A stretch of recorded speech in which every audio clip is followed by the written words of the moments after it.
बापू, हो बापू, तुमच्या भाषेत म्हणायचं म्हणजे काय गायन, काय वादन, काय ते नियोजन सगळं ओके मध्ये आहे बरं का.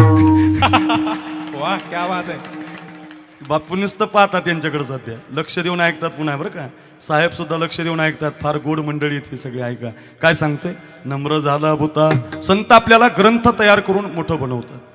तुकाराम महाराजांचे अभंग जर आपण शिकलात, ज्ञानोबांची ज्ञानेश्वरी आपण शिकलात, एक एक ओवीचा अर्थ, एका एका अभंगाचा अर्थ ज्ञानोबांनी जगाला दिला. आणि असा विचार नाही केला माळी कुणबी धनगर मराठा ब्राह्मण सगळ्याला दिलं. मुसलमान सुद्धा अभंग वाचू शकतो, हो माळी सुद्धा अभंग वाचू शकतो. सगळ्या संतांना सगळे अभंग घेता येतात. अर्थ एकच आहे, ग्रंथ तयार करून जग जिंकलं. 1 नंबर शरीर जिंकलं, 2 नंबर जग जिंकलं. जिवंतपणे आणखी एक क्रांती केली, काळ जिंकला. काळ जगा काळ खाई आम्ही माथा दिला पाय.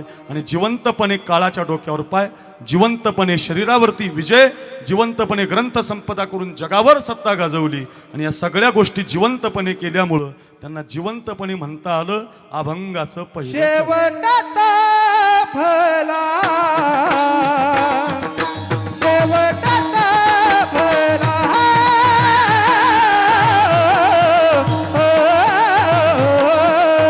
शेवटात फला शेवटात फला हो शेवटात फला शेवटात फला शेवटात फला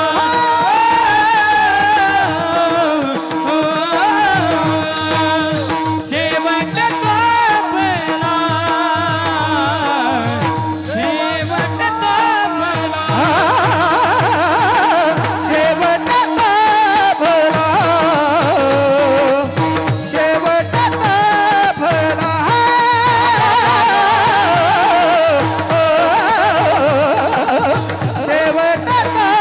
फला शेवटात फला शेवटात फला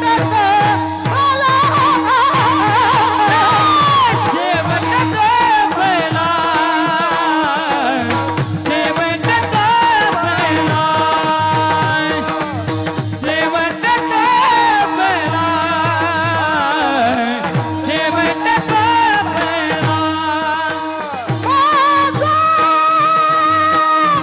बाहुगण झाला माझा बाहुगण झाला आलो निजाच्या माहेरा आलो निजाच्या माहेरा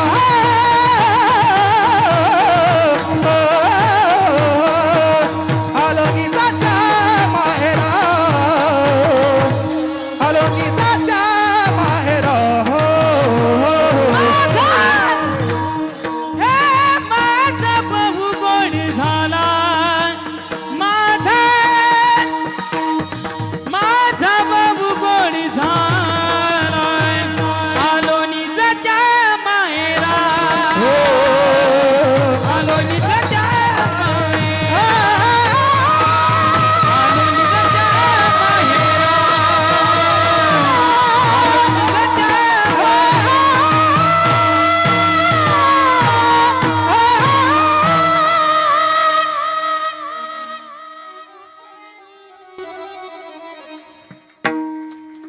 हे स्वर्गातले देव इच्छा करत असतील आज की हर्षवर्धन पाटला साहेबांच्या इंदापूरला जावं आणि ते कोण गायन करतात, कोण वाजवतात, कोण कीर्तन करतात त्यांना एकदा पाहून यावं. इतका अलौकिक सोहळा या ठिकाणी साजरा होतोय. खरंच सांगतो, असं तुम्ही 2-4 तास जरी बसले तरी मी तुम्हाला कंटाळू देणार नाही. इतके शब्द आहेत, इतक्या चाली आहेत. ऐका, शेवट जिवंतपणे गोड झाला का.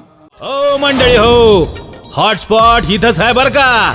तर मग चला चॅनलला सबस्क्राईब करा आणि घंटी नक्की वाजवा.